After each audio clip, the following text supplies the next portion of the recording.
Here is your WESN News on the Hour. I'm Naomi McNish. Thanks for joining us. Here are the headlines. Walcott wins javelin gold in Tokyo. The defense minister admits poor conditions in military bases. SRP's killing colleague on bail. Couple in court for alleged sex crimes. Now for the details. For Group B to finish before securing his spot in the 12-man final. Defense Minister Wayne Sturge has admitted that conditions in the Defense Force are downright deplorable after visiting several bases announced. He said soldiers are reporting for duty in tattered uniforms, some more than 12 years old, and often have to buy their own boots, gear, and even meals. Sturge revealed that while top brass live comfortably, rank and file soldiers complain of being underfed, sometimes surviving on spaghetti, corned beef, or pooling money to buy food.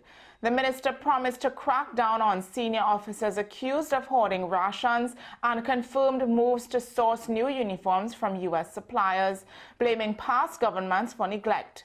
His comments came after opposition leader Penelope Beckles raised national security concerns, saying troops are being starved at bases even as regional tensions rise. A special reserve police constable appeared before a master of the High Court on September 17th, charged with the manslaughter of his colleague SRP Jamal Charles on September 11th.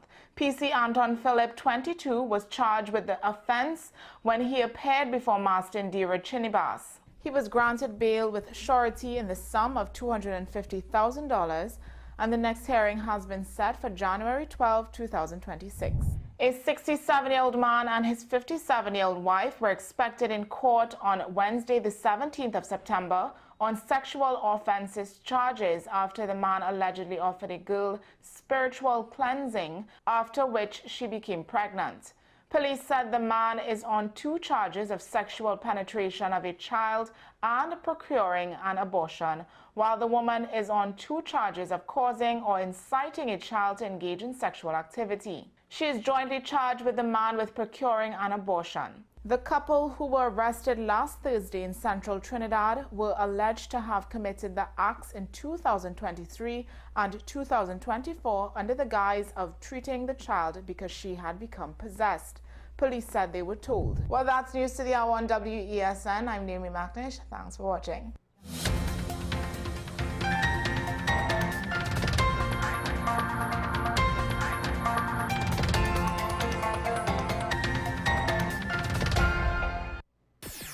WESN.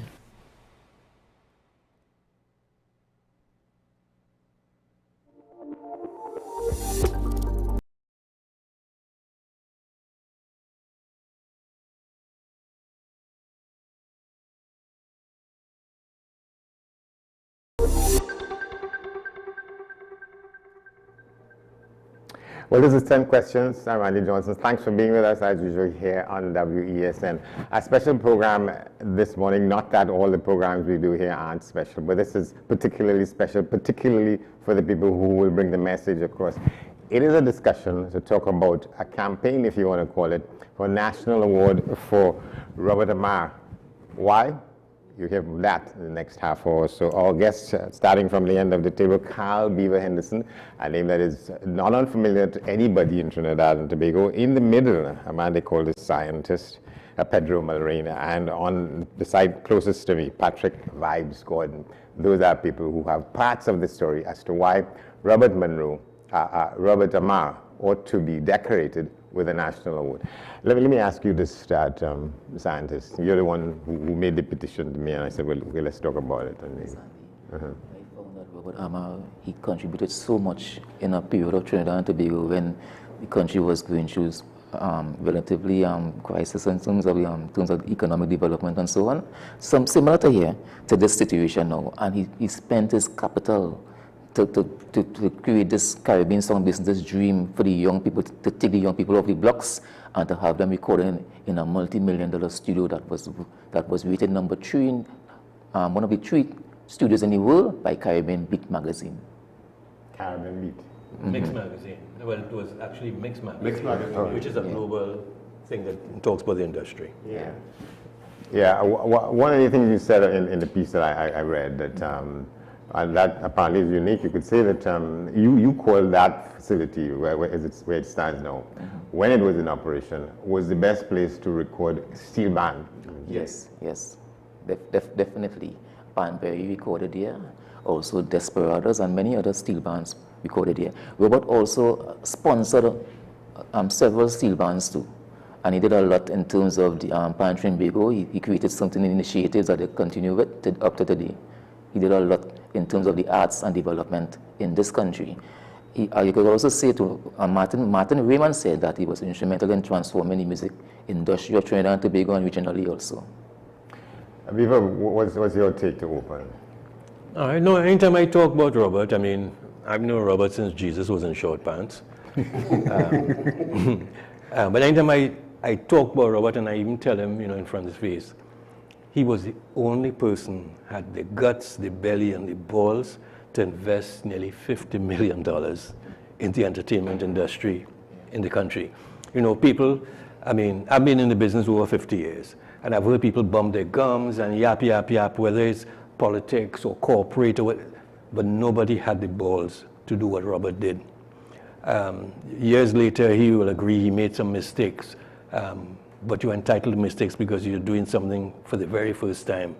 And I think a lot of his mistakes was maybe listening to the wrong people, but his heart was in the right place. But nobody has done it, even since. Nobody has even supported it or since or even tried to go in that direction. So there's no blueprint that existed before he... No, before that, absolutely. I mean, the only times things like that were done were in major cities around the world kind of situation. So it was somewhat like an adaptation to a country as small as ours. So obviously there would have been mistakes. But other than that, it never really got his full support. Oh, I want to come back to you in a bit, but let's bring you in, Mr. Gordon. Why do they call you Vibes? No, it's only one vibe. Yeah, just vibe. It was an acronym that I coined back when I first came into Kiskadee along with the late great Shell Shock. He actually kind of helped me come up with it. At the time it meant versatile young black entertainer. Because I could do, I could rap, I could sing, I could chant, I'm a songwriter, I produce. Yeah, VYBE, yeah. So that's basically what it was. Versatile young black entertainer. Yeah. Talk a little bit about that versatility then, if you're up to Well, my whole thing, and the reason why the late Shell Shock kind of chose me and brought me into that whole Caribbean sound bass and Kiskadee thing was because he did a lot of different, he did dance, so he did hip hop, he did rap, so he did rap, he did R&B, and I could do all of those things vocally and songwriting wise. So his whole thing with me was at that time most people specialized. You're a rapper, you rap, you're a chanter, you chant, you're a singer, you sing, but I did all of them and write and kind of co-produce and stuff too. So the versatile was kind of the thing that made me stand out at the time, because at that time there wasn't any kind of people that like a singer didn't rap on a record, a rapper didn't sing the hook like it wasn't a thing. So you participated in the movement that Mr. Amar called with the Kiskadee Caravan. Yeah, I was in one of the groups called Blackmail along with Shell Shock. My brethren Marco, who's now a well-known audio engineer, and Chris Eulery, jazz. The four of us were in a group called Blackmail. That was one of the main groups on the Kiskadee Caravan. I had been there because I was there with Shock since No Compromise. The first album with Sister Run and General Grant and Gatorians and Kindred and all of them. And then the year after, Robert and Jonathan and everybody in the studio were like, okay, this first 4 songs did good, we need to do maybe 10. And that 10 after auditions and stuff turned into 16 songs. And I was one of those 16s. We toured, the Kiskadee Caravan toured, for those who don't know, toured the whole of Trinidad and Tobago, Arima Velodrome, Palo Seco, San Fernando, all 5 corners of Trinidad and Tobago, and then culminated in the biggest local concert in the 90s with only local acts. Only Kiskadee Caravan and General Grant was on that show, and we ran out the National Stadium, which was historic at the time. That's still the biggest concert ever in Trinidad and Tobago. Mm-hmm. Yeah, Bungie Garland was part of that. No, he wasn't there. Bungie, people like Bungie, Nadia and Silhouette, JD, there were a lot of acts that came after that because what people don't realize a lot is that the Kiskadee Caravan was a template. I saw an interview with scientists where he said that Kiskadee was like Trinidad's Motown. Yeah. And it was exactly that. After Kiskadee, people realized, oh, so if we have all of these different talents, these different acts, and we put them together as a body, is a viable business plan. So you had Schizophrenics in Arima led by Ital D, may he rest in peace. And Ital had Bungie, JD, a bunch of different people up that side. You had Masha Montano had Mad Bull Crew with Sean Bailey and Atta Clan, all that stuff down that side. Johnny Gonzalez had the Jogo Crew with Ghetto Flex, Shasu. So that was a template that kept happening later when you had Reggae All Stars.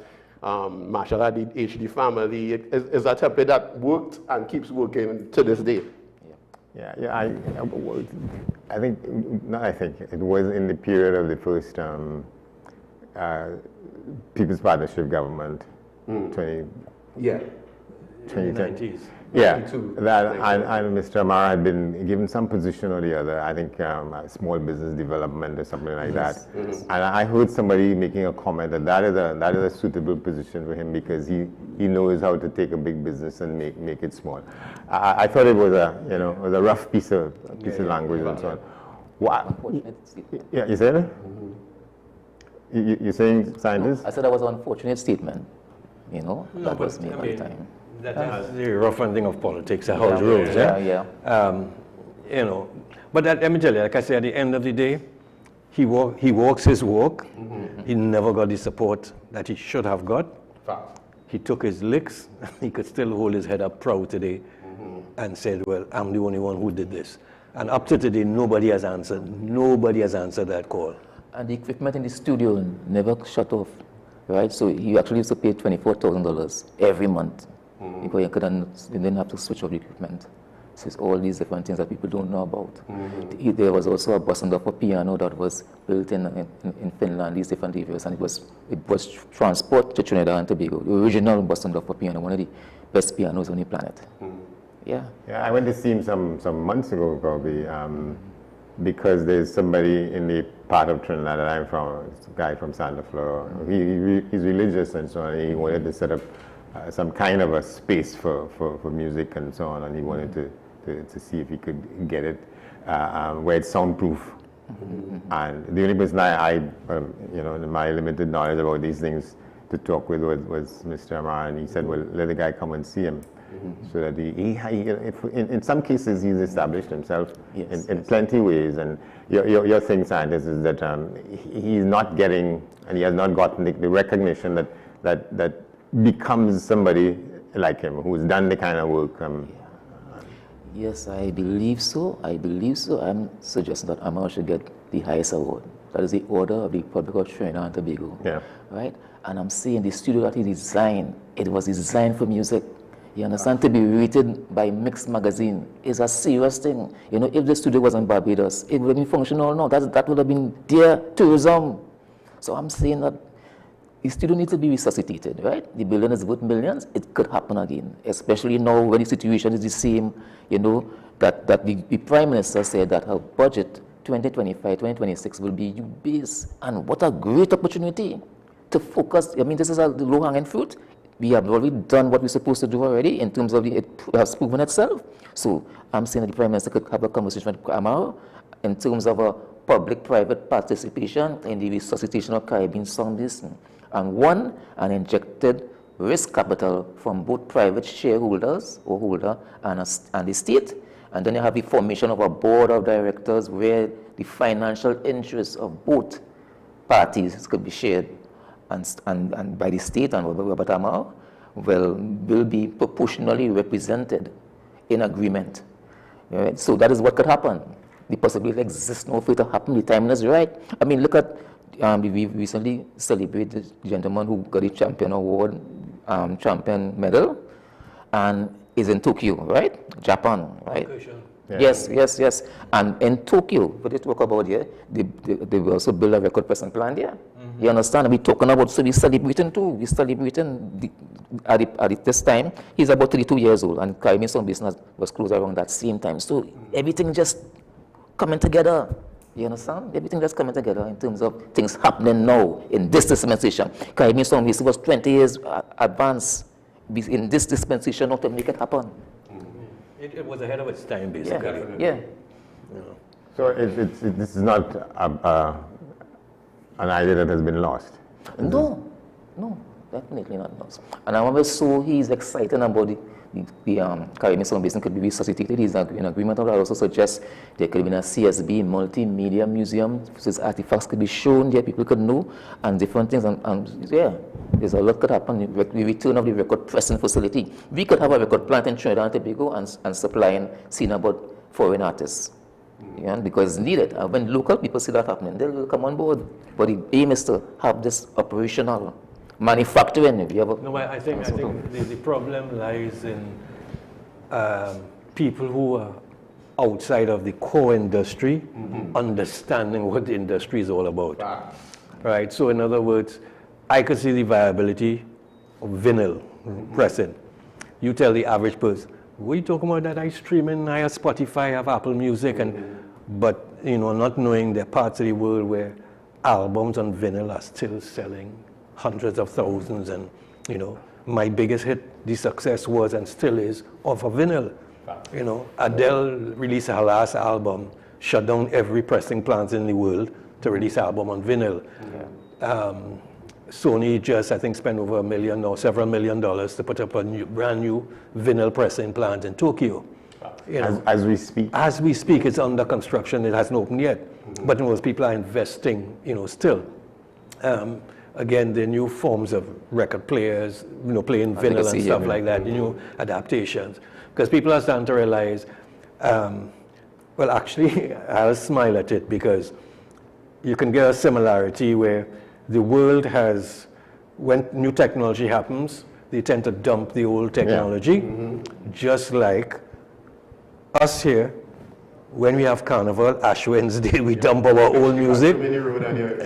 Costume Road, the road march on the side of the road, and you know, that's a human behavior. But sometimes you have to just check yourself back and, you know, don't throw the baby out with the bathwater, as they say, you know what I mean? You know. Yeah, so what, I'd like to hear from each of you, what is his disposition around him? I mean, how does he deal with the world as Uncle Robert is a very unique individual in the sense that he is very straight. He's like a straight arrow. When he decides he's going that way, he's immovable. You can't, the most he can do is slightly adjust the path, but he definitely going that way, for better or for worse. You know, so if he have the right people in his ear, he's unstoppable. If he had the wrong people in his ear, then he's going to slam into the mountain and keep going. And that is one of the reasons why Kiskili was able to do all the amazing things it did, and Caribbean Sound Basin too. Because people talk about Kiskili, the label, a lot, and not enough about the Sound Basin.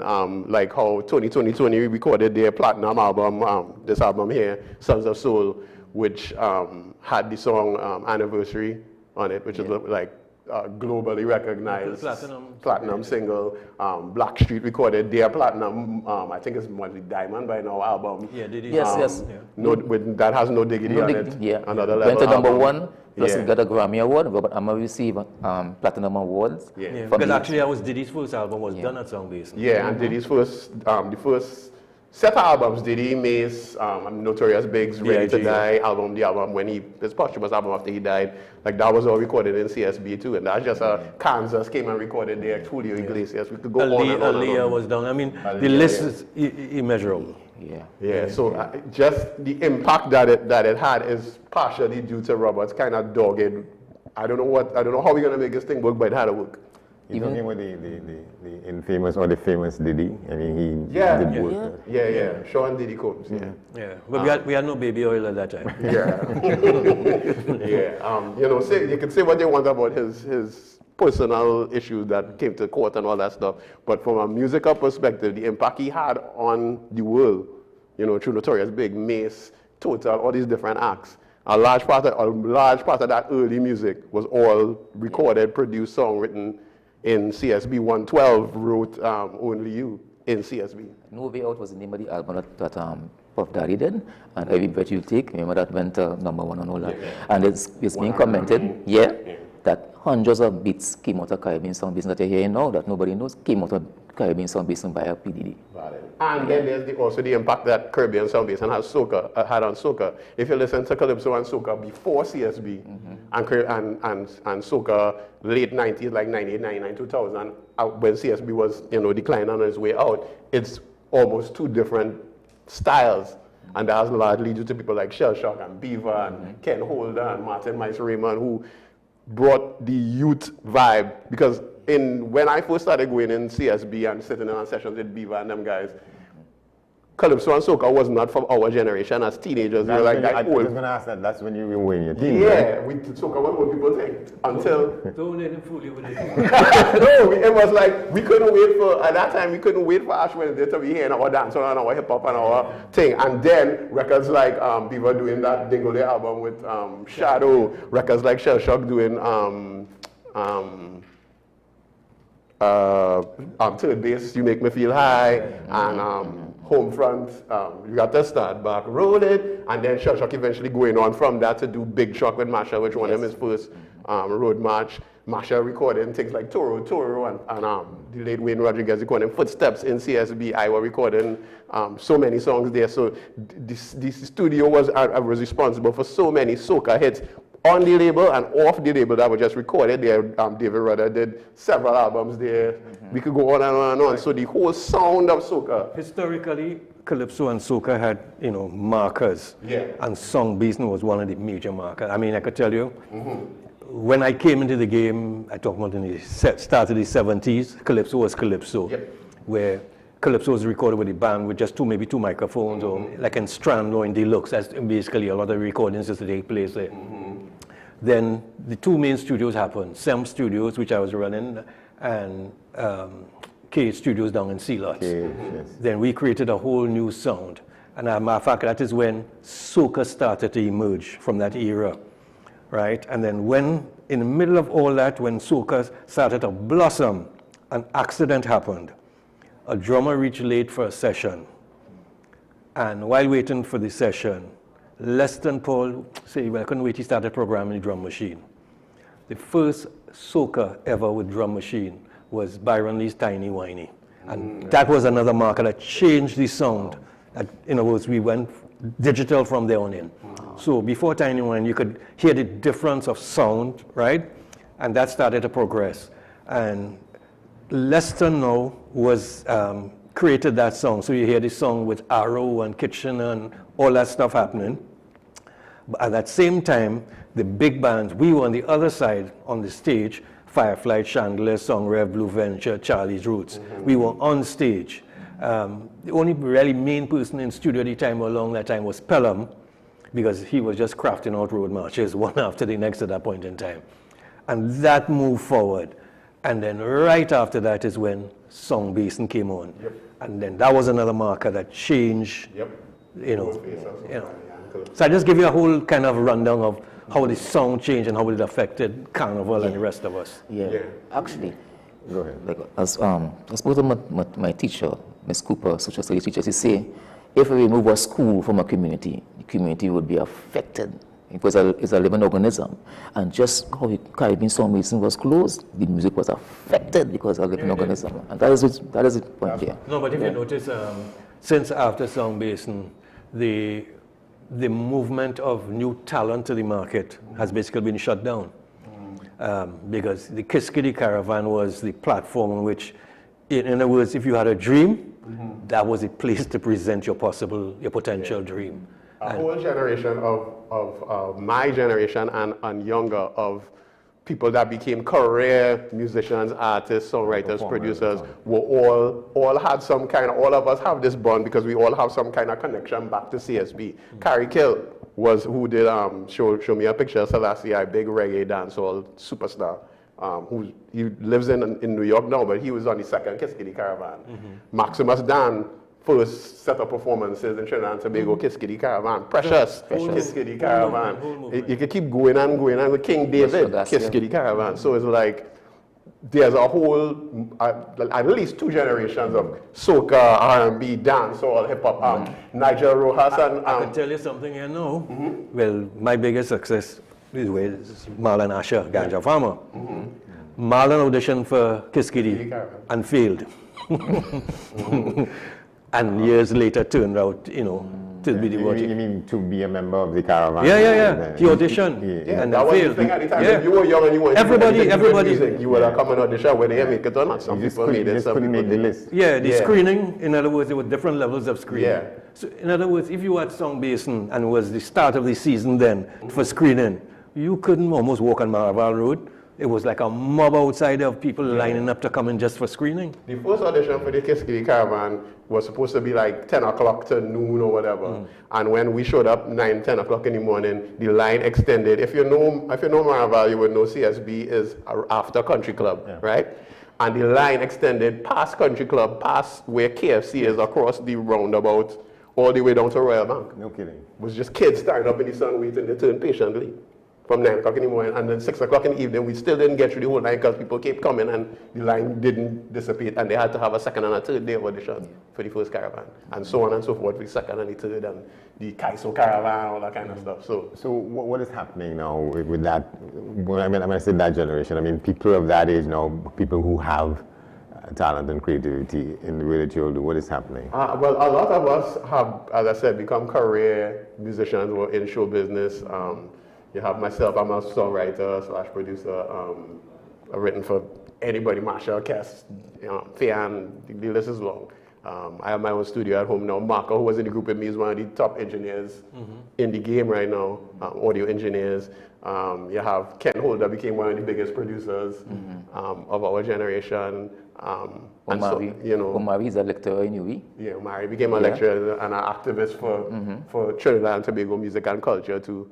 And he still does music on the side and different things like that. Like Sean Poland is still involved in engineering. Yeah, Omari Ashby from Kindred. Sean Poland is educated at UTT. Yep. He teaches there. Martin Maisreman also teaches at UTT. He's an associate professor at UTT. Yeah. And what could happen to him is like there could be a branch of UTT could open in Caribbean Sound Basin, and that could start things happening. I think there's a point you make in yes, your note yes, there. yes. That and I believe that like Martin, we won't have no difficulty considering doing something like that. He will have no difficulty in that. You understand?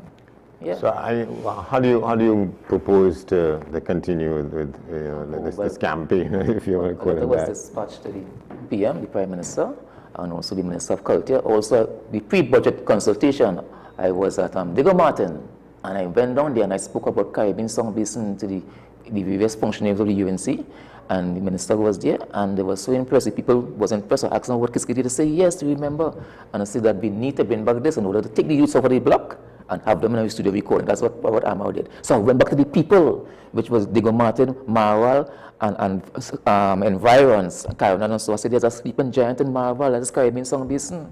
You understand? And I said that the Prime Minister, but she support, in terms of national development, this is an initiative that she should consider to support, because, okay, this year the budget is a youth-based budget. I mean, the Prime Minister is perfect. This country is celebrating now. We're celebrating. But it's a movement, again, which, I mean, it happened again, but it could be structurally happen again, with not only just certain areas, all over areas. So, like, again, come back to what I did with Marlon Asher, Ganja Farmer. Marlon became a hero in his community.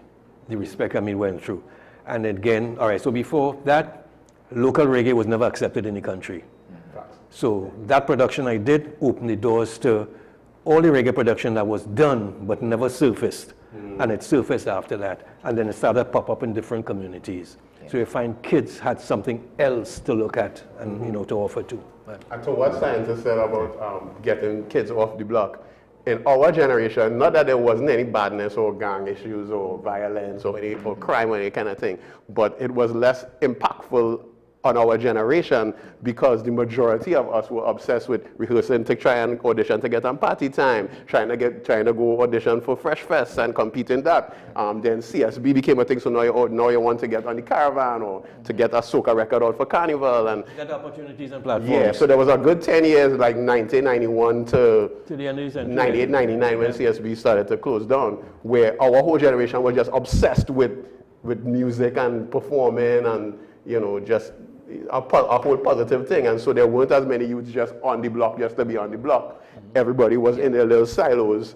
And that's why behind us came the Bungees and the KMCs and these kind of artists who went on to impact their whole generation. Yeah, KMC with Ken Marlon. Ken Marlon Charles, yeah. Yeah. Yeah. He also was on the second caravan. And because of the Caribbean song based marketing on Billboard magazine, the marketing, and also in Mix magazine, right? A lot of the artists, some of the artists was also signed. Marshall Montano was signed to Atlantic Records.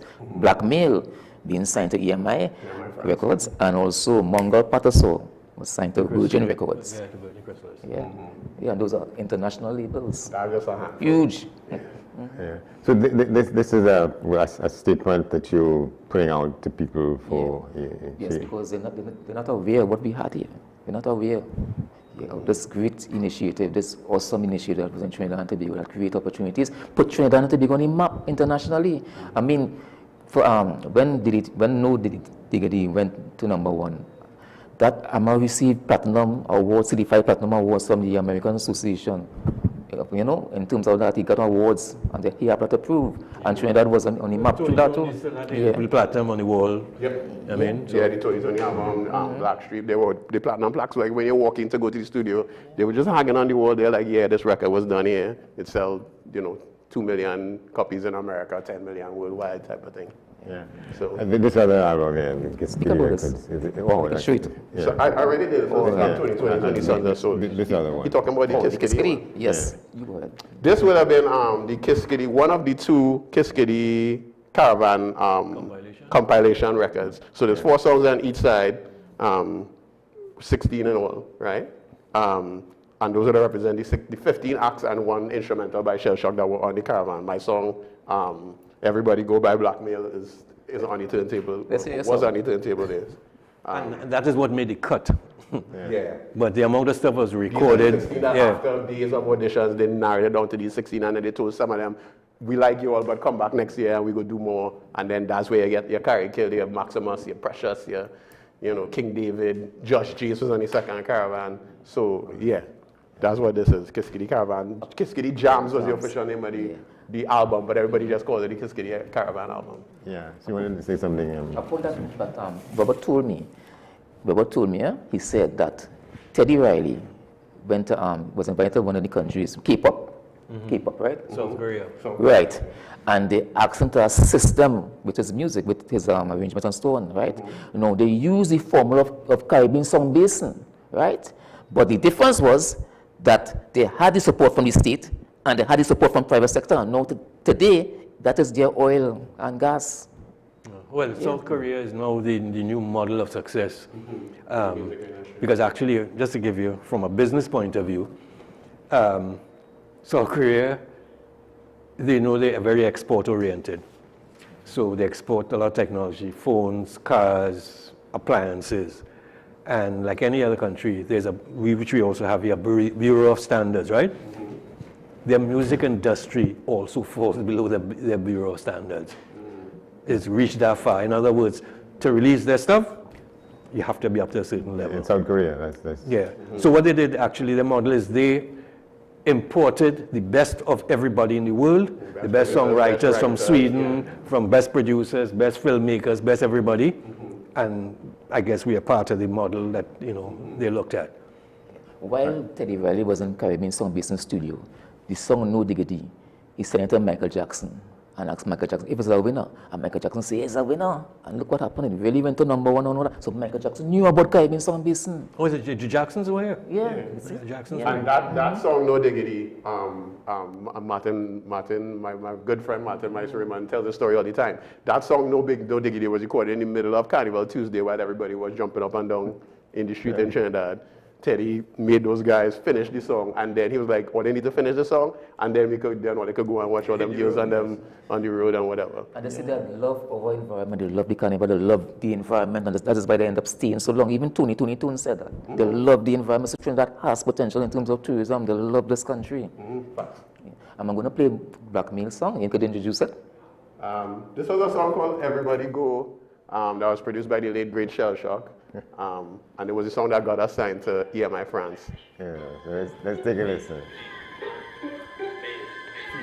Old Bats Association.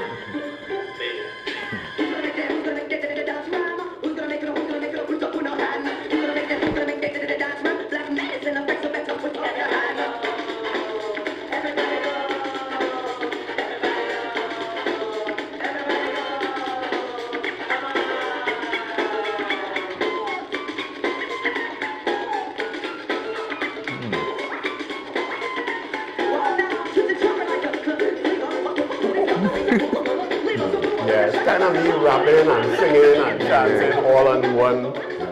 That record was like a good example of what I was saying before. Like, I do all the things at the same time, which at the time kind of blew people's mind. So that was our whole thing on the caravan. Let me ask you, what are you doing today as we speak? These days, I'm still, my main bread and butter is I'm still a songwriter. As I said, I've written soca records and all kind of records for everybody from Marshall to Fayan to, you name it. I've written for Vegas. I've written with Russian, the dancehall producer. So there's all of that. Every so often I drag him out on my stage on my group. I was about to say, I'm also one of the lead singers for Beavers, the Carl Beaver Henderson Experience Band. Festival Project, sorry, which is Beaver's band that does a few live shows every year. We do the road with Kinetic Mass, who won Medium Band of the Year last year. Yeah. So there's that on the performance and music side, and then also my baby project right now that I'm working on is I'm one of the members of the team. I'm a co-producer on a documentary that we're working on called Fly to the Kiskadee, which is documenting this whole Kiskadee, the Caribbean Sound Basin, Robert, all the people that came out of that, and just trying to connect, because what we realize is there's a disconnect from like the Trinidad movement, even some of the reggae all stars, already some of the successful soca stars that are younger, have a disconnect because they weren't there to experience that Kiskadee Caravan time. And because they weren't there to experience it, and as Beaver said, we have a way where we just, finish and we just pitch it where we don't talk about it much anymore. They don't understand, A, the impact and the significance of it, and B, how they are direct results of that. Like you could trace the Trinidad movement, the Steam or the Zest movement, all the way back to General Grant. Without General Grant, you never get Zest. You understand? Without Ghettorians, you never get all the Trinidadian rap art, you never get Kuta and all these guys. So that's our mission with Fly to the Kiskadee. Shout out to Thomas Jemison, who is the director and the main executive producer of the project. They came to interview me, and then within an hour of the interview, I ended up being a co-producer. Because they're like, boy, you know everything about this caravan. We really need your knowledge and your contacts. And so we're working on that. We have probably another year of compiling footage and editing and stuff, at least, before we put it out. Talk a little bit about how you happened to form a connection between these esteemed gentlemen. What I'm learning here. He found us in a mailing list. Yes. It was the next interview that was done by Brian Haynes. I was about to say that's where I met That's where I met him. Brian Haynes did I think it was a 30-year celebration of him being in the business, and he did, because he was, Brian Haynes would have been the MC for the Kiskadee Caravan, coming off of him being the host of Party Time, which is why Robert and them chose him. And he also did all the clothes, he had a clothing brand called O'Brien's Outerwear, so he did all the clothes for the caravan too. And Obi had a celebration, I think it was 2022 or 2021, somewhere in the middle of the pandemic. He had a celebration on Synergy, where he works now, where he celebrated all the things that he did in his career, and one of them was the Kiskadee Caravan, and he reassembled a lot of the members, a great majority. So I was there, Robert was there, Scientist was there with Robert, Marlon, who used to work in the studio, was there with the electrical engineer, Nasty X, Remy Rembongshan, who was in a group called MD Supercharge. All these different acts came together to kind of talk about what the Kiskadee Caravan and what it meant. And that was the beginning of me realizing, somebody needs to really document this properly. And then later on I met Jamas, but yeah, that's where I would have met Scientists. And I spoke to Sister Ron live, I spoke to Sister Ron via the phone, and also General Grant. Yeah. I met Beaver in Sipirani, Beaver College, where they had Caribbean dance, they had a Caribbean dance conference. Oh, the EDM conference, yeah. Yeah, from the gentleman from SUNY. Carolee, yeah. And I met the gentleman from SUNY who was also there too, and I spoke to him concerning the same record pressing facility, and he suggested to me, he said, a great idea, I would love to contribute towards the development, technical support, and so on.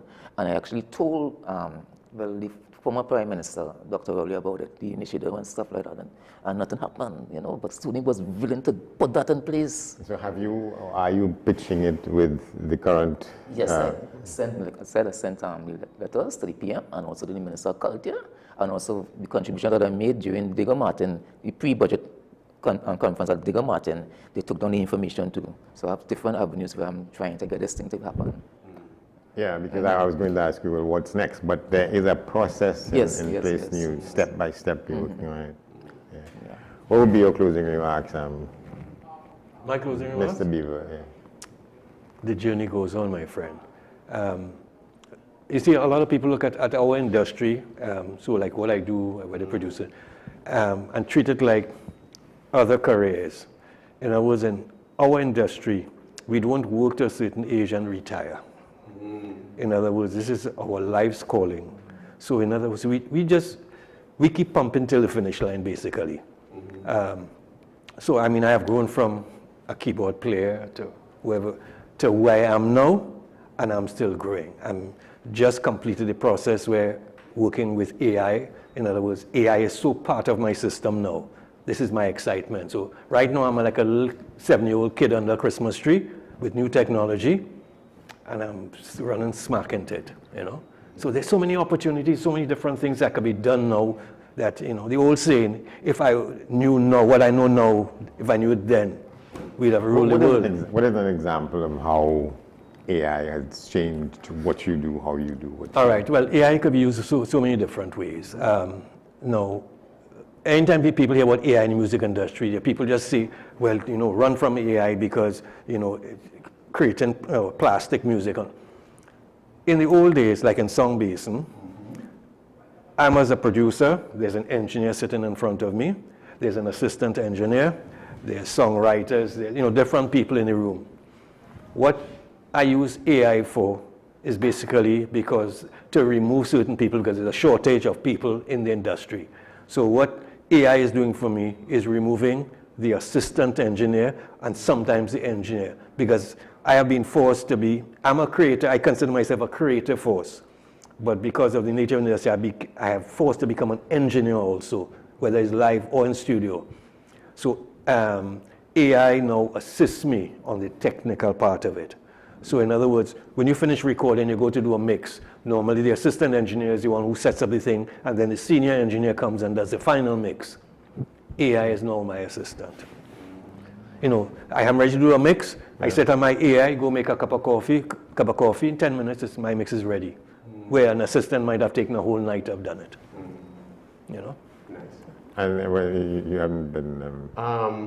Well, that's my main thing I want to close with is that I want to encourage everybody to go to whatever platform you like to use, Facebook, TikTok, Instagram, YouTube, whatever is your preferred platform. Just type in Flight of the Kiskidee. You should know how to spell Flight of Kiskidee. Is K-I-S-S-K-I-D-E-E, right? Like how the label was spelled. So Flight of the Kiskidee on whatever platform, Twitter, Threads, whatever is your preferred thing. Go on there. We have teasers. We have documentation about what we're trying to do. The documentary itself won't be out for at least another year, as I said, but we encourage you to follow or subscribe, depending on the platform, so that you can be aware when we put out our little teasers and on the progress of the project. Yeah. Scientists, what's next? How do you want to continue with this push? Well, what I'd like to do like I say, I would also like to meet with the Prime Minister and also give a personal copy of the letter also, and also the Minister of Culture. I'll be doing that. I'll be in their faces, encouraging them with the initiative and encouraging them, hey, you need to look at Caribbean Sound Base. We need to have this conversation. It's important in terms of the development, national development of Trinidad and Tobago, where our music is concerned, where international people could come back here and work in Trinidad and Tobago and so on, regionally. And so that's what I'll be looking at, and I was pushing for this thing to happen. I could just say where's one note. I mean, we've got an example of a little bit of hurt where our content, historical content, is now owned by Barbados, the Banyan. You know, it's something we throw away. So again, we make a mistake, learn from the mistake, and see if we could fix somewhere else. That building, that CSB building, still exists on Marval and Long Circular Road there.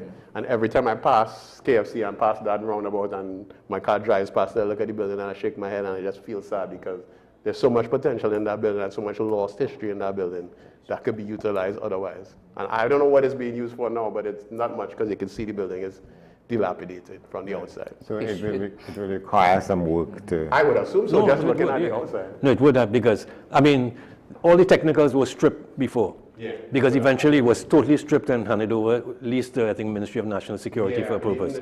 National Yeah, Security used it for something, I don't know. But before that, I mean, it had to be stripped technically, all the cables, everything was stripped, everything was stripped. And it's next door to the country club, which is now going to be rehabbed to be the new American embassy. So, I mean, it's in a prime spot. Yeah. And my fear is that if somebody doesn't do something soon, one day we'll just hear that the embassy swallow it up. Because literally there's a fence between that and the embassy. Yeah. All right, just before we close, let me get back to you. So what's next? As you say, you're working on meeting with the with the Prime Minister. Well, I did a lot of articles I did, and to the various press and sort of stuff, releases and stuff for Facebook. Plus, I'm meeting with other business people to encourage them. This is something that we could invest in. I met with the OWTU, I have a discussion with them and so on. I'm meeting with them again, considering this type of developments. Yeah, so I'm meeting with different people involved. Yeah, it has to be a collective move. Yeah. Well, best of luck. Thanks, But the little I know of you, you don't give up. You know. No. Yeah. And with prayer and faith and the master above, we will succeed. Yeah, this is something like a mission, and it's from what you all outlined here, you know, what laid out here. We push to the finish line. Yeah. Yeah. Thank you very much. Carl Beaver Henderson, Pedro Scientist, Maureen, and Patrick Vibe Gordon. And my friend Andy Johnson. Andy's so good to see you. We bounce up once every couple of years. A national award for Robert Amar. This has been 10 Questions. Thanks for watching. We'll see you next time.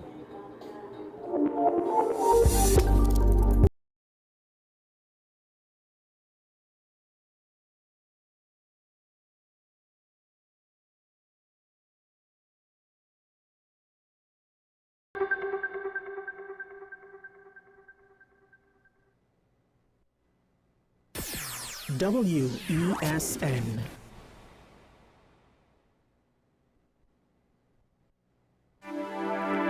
I am Dr. Delphina Ovid, your friendly neighborhood dentist.